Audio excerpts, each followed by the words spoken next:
La voici enfin cette nouvelle Peugeot 508. Il faut dire qu'on l'attendait depuis des années. La première génération a été lancée en 2011 et elle a été restylée à plusieurs reprises.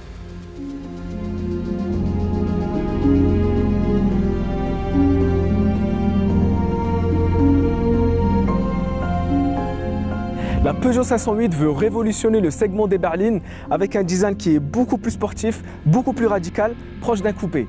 Elle est plus basse de 6 cm, plus large de 3 cm, ce qui lui donne encore plus de caractère.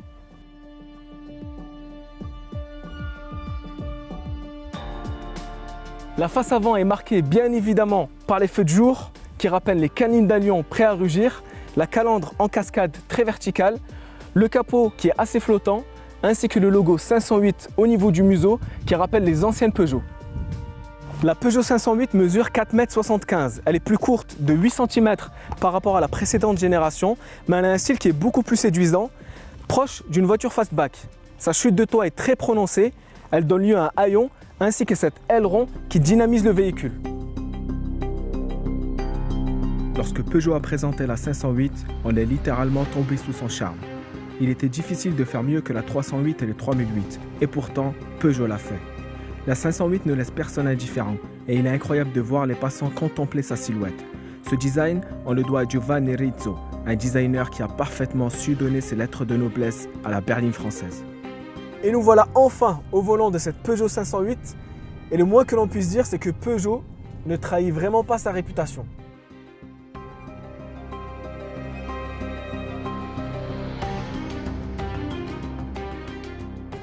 Le comportement de la voiture est vraiment sain, le train avant est incisif, la direction est souple et ça c'est vraiment bon.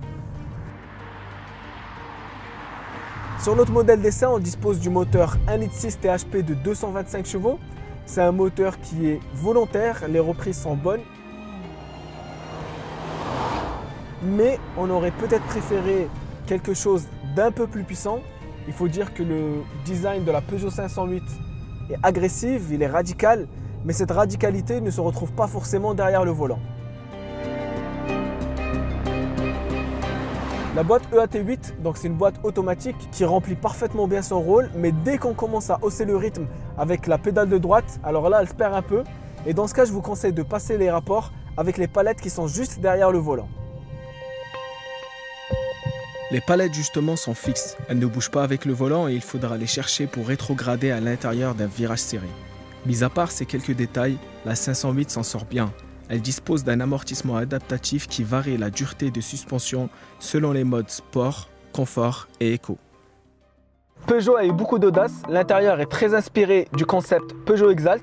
L'iCockpit a été réinterprété, on retrouve un volant très petit à double méplat, ainsi qu'un écran digital de 12,3 pouces. Au niveau de la console centrale, nous avons un écran de 10 pouces ainsi que ses touches en piano pour accéder aux différents paramètres du véhicule. Les finitions sont très soignées, l'intérieur est très moderne et Peugeot peut enfin espérer titiller le segment du premium. L'habitabilité au niveau des places arrière est correcte. On a suffisamment de place pour les genoux, mais il faudra composer avec une hauteur sous plafond assez réduite. Le volume du coffre est en baisse, il est passé de 515 à 487 litres. C'est un peu dommage pour une berline familiale.